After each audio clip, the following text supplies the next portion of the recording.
setia kepada Tuhan sampai mengalami Tuhan. Doa amin saya sampai semua jemaat. Kesaksian pendeta Pak Yonggu. Ya, dia ini adalah seorang pendeta waktu muda, dia tinggal di panti asuhan. Ya, kesaksiannya begini. Tahun 87 pendeta ini meninggal karena tekanan darah tinggi.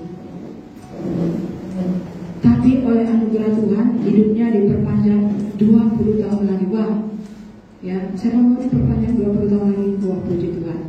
Tetapi untuk 4 tahun pertama dia tidak dapat bicara karena kondisinya yang tidak mungkin. Waktu dia mati umurnya 50 tahun. Kemudian dia kembali hidup.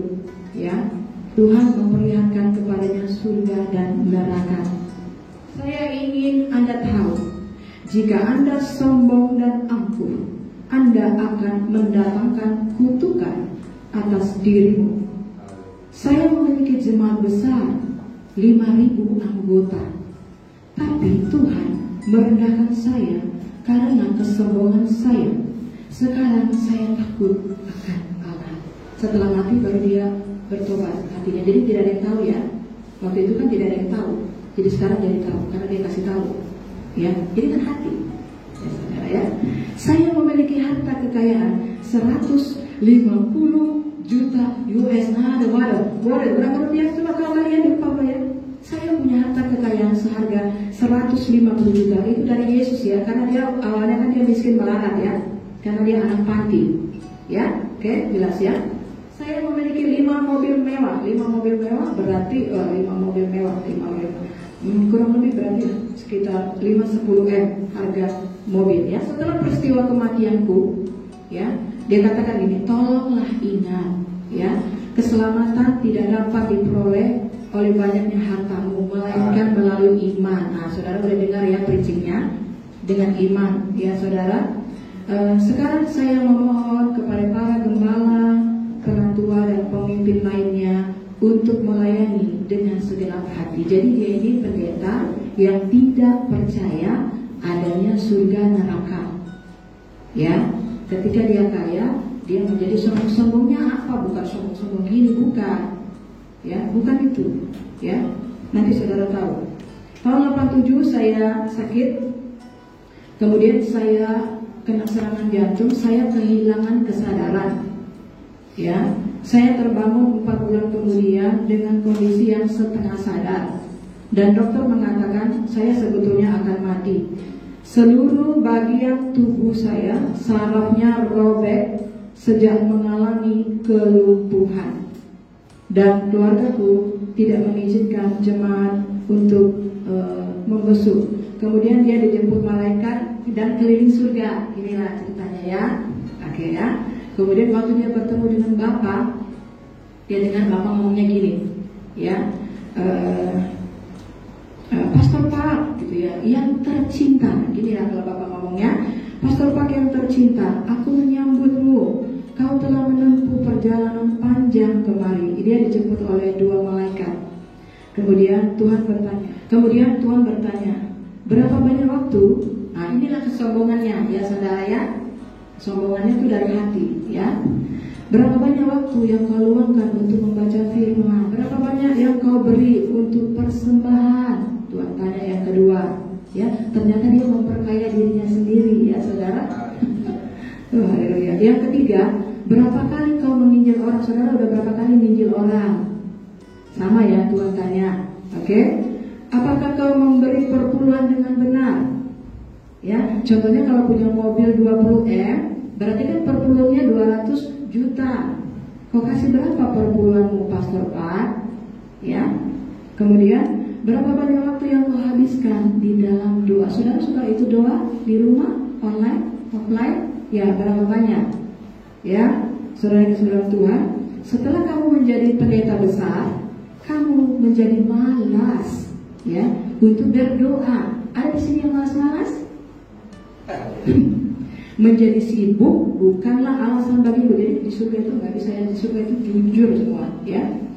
Terus kata dia, saya harus bertobat untuk hal itu, ya.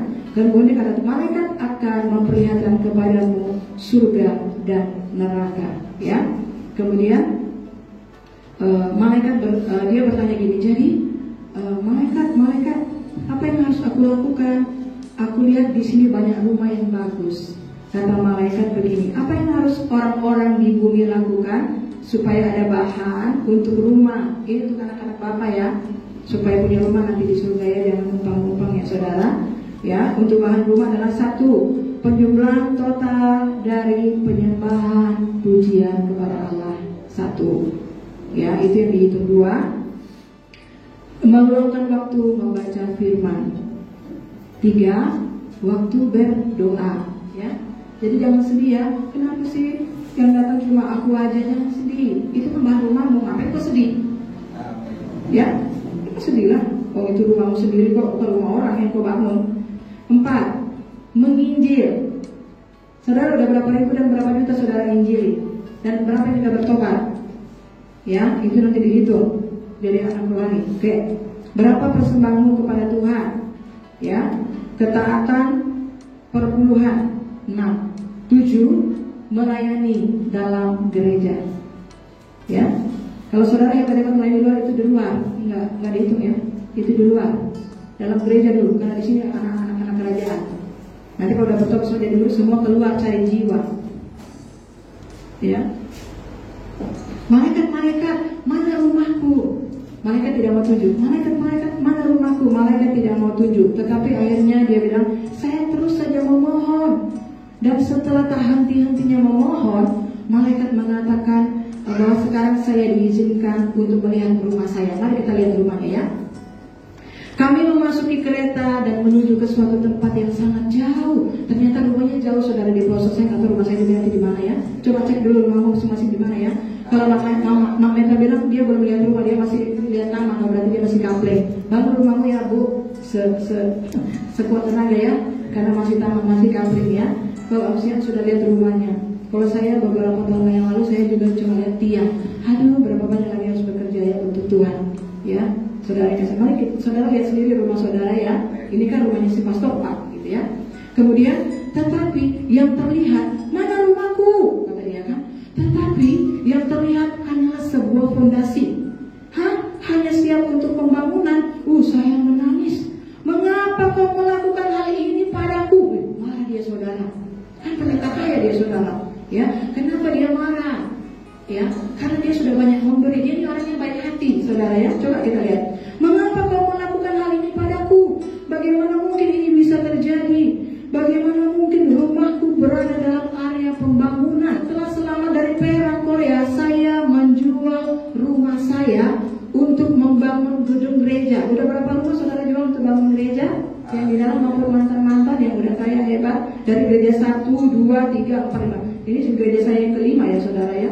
Belum ada saudara, belum ada. Kalau ini dia ada, ini contoh orang yang baik hati ya saudara. Semoga Sultan Rich, orang yang berkati dia mau membangun rumah di surga untuk Tuhan Yesus ya. Oke. Setelah selama dari perang, kujual rumahku membangun gedung gereja, dan gedung gerejanya itu besar, bisa muat 5.000 jiwa. Ya saudara, itu aja berapa harganya yang dia jual. Kemudian saya menulis banyak buku dari Roh Kudus, bestseller. Terus keuntungannya pun saya tidak pakai, saya pakai untuk bangun sekolah. Oke, ya, sudah berapa sekolah yang dibangun, saudara? Ya. Kemudian dari sekolah ini telah melahirkan, bukan murid lagi ya, 240 pendeta. Ya ampun, berapa banyak dia sudah kasih untuk Tuhan Yesus di surga. Baik kali hatinya si Pastor Mujahid. Jadi mari kita berdoa supaya yang di dalam ini Tuhan isi dengan jiwa-jiwa baru seperti Pastor Paknya, saudara. Kemudian aku memberi 400 beasiswa kepada lebih dari 400 anak-anak miskin. Udah berapa ratus siswa saudara biayai? Di Senatari berapa murid SDM rata? 30. Belum ada yang kasih beasiswa setiap bulan 200.000. Belum ada. Ya, semoga setelah ini ada nanti ya dari penjuru mata angin di mana saja ya, luar maupun dalam. Terus setelah itu saya membangun rumah bagi janda-janda. Ya. Terus semua itu membutuhkan biaya yang sangat besar. Bagaimana mungkin hal ini bisa terjadi? Mengapa rumahku ada dalam area pembangunan? Saya sangat frustasi. Kemudian kata malaikat, kamu tidak pantas untuk tinggal di rumah yang indah di surga, karena kamu telah menerima penghormatan. Ya, Jadi tidak pantas, ya. Jadi dia hanya melihat ada 2 sertifikat waktu dia pulang dari panti, ada pengemis, dia keluarkan jika ini saya keluarkan tiket saya kasih nanti ke pengemis. Itulah upahnya 2 sertifikat, ya. Jadi kalau mau jual rumah untuk bangun gereja, jangan bilang-bilang, ya. Transfer, oh ini 2 miliar, jangan tulis namamu, taruh di amplop, taruh di kotak, jadi nggak ada tahu. Jadi kau dapat upah, ya. Saya mau biayain pembangun rumah, saya mau kasih beasiswa anak-anak 1 bulan 200, kau taruh situ untuk beasiswa anak miskin. Ada 30, satu keluarga kasih 1, lumayan kan? Ada transport untuk gurunya, itu memberi. Itulah namanya punya hati yang baik.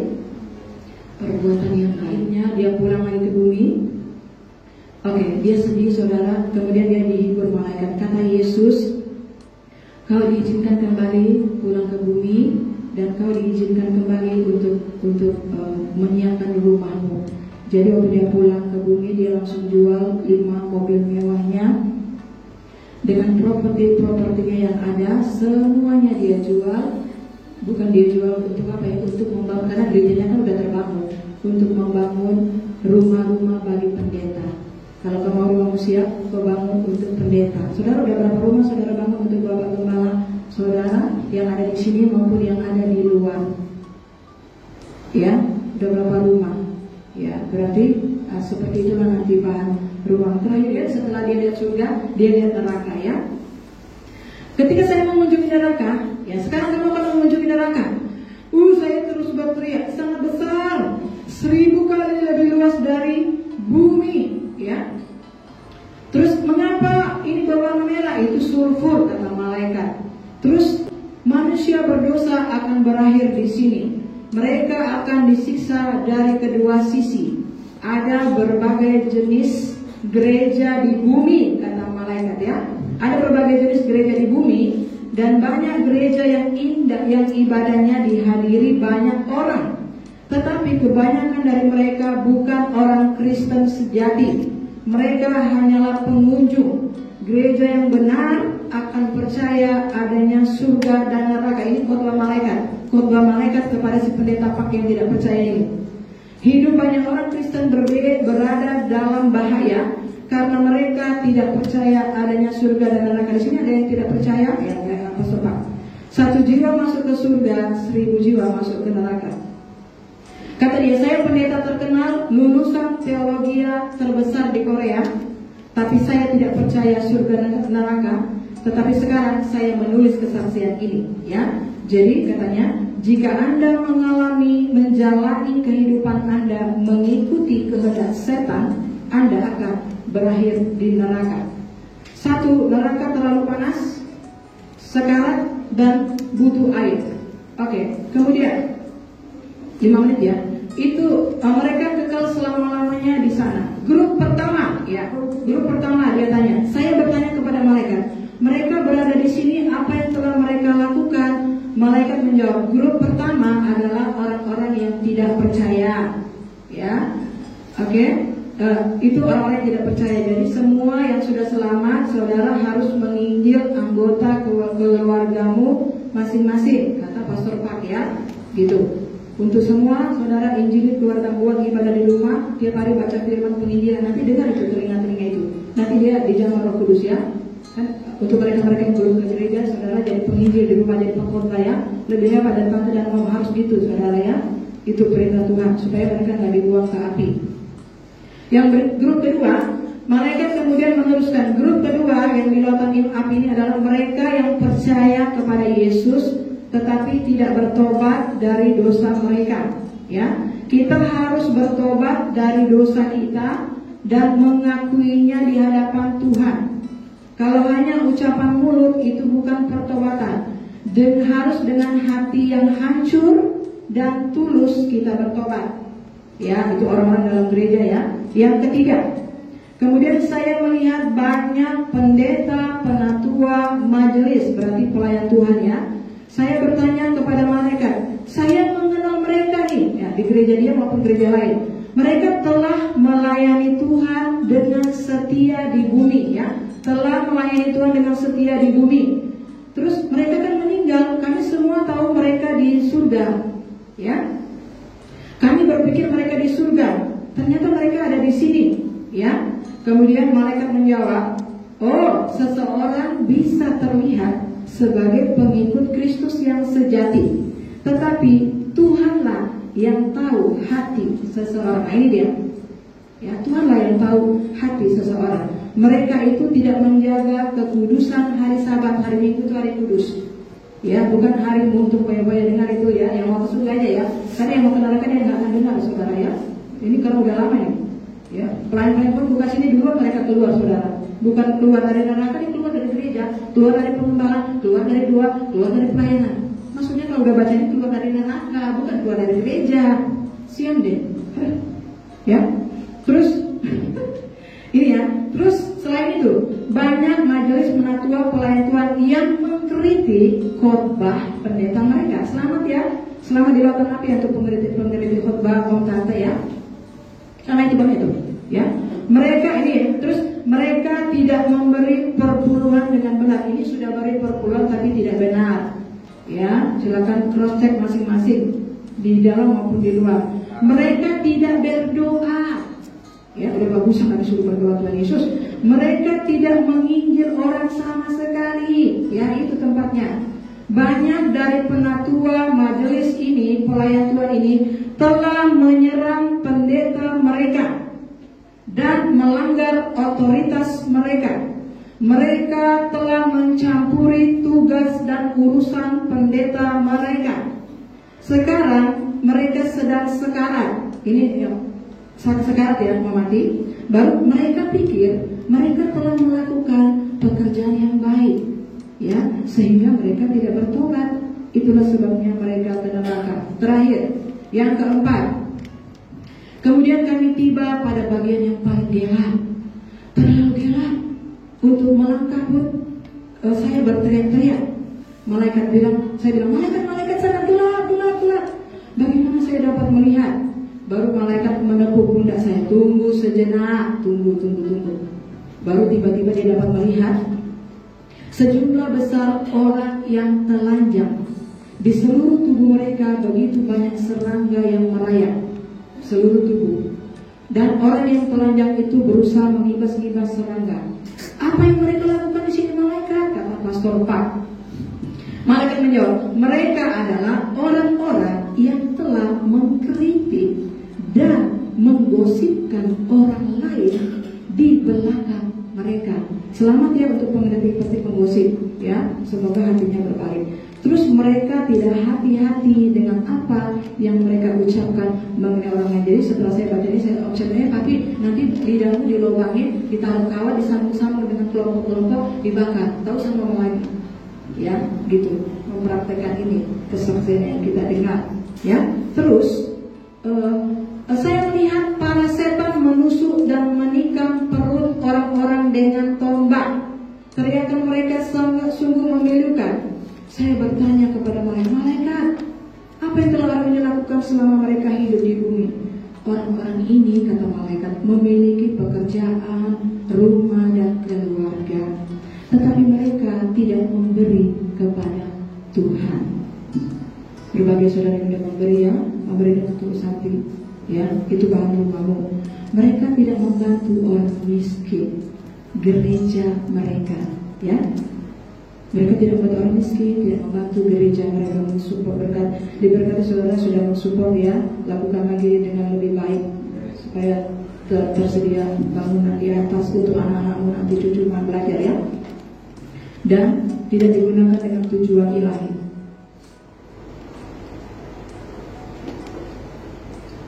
Mereka hanya peduli pada diri mereka sendiri dan keluarga mereka. Ya, kemarin kami bercerita, saudara kan ngejek-ngejek, kan? Gak bohong, benar-benar itu tante, ya. Biar kita nyumbang ke gereja, ya. Ya, untuk saudara yang si ular-ular itu. Ya, ini saya baca nih. Ini bukan khotbah saya, ya. Ya, mereka hanya peduli pada diri mereka sendiri dan keluarga. Waktu miskin-miskin kan dari gereja diberkati. Setelah diberkati, kata Pak Leksi penalos, untuk siapa? Untuk tulang sekian juta, untuk keluarga sekian juta, untuk gereja, untuk pembangunan gereja nggak ada. Untuk keluarga, para miskinnya di gereja. Ini kesalahan Pastor Pak, ya. Kalau nggak Pastor Pak itu, ya. Saya juga juga melihat orang yang kepalanya dipenggal dengan kapak yang sangat tajam.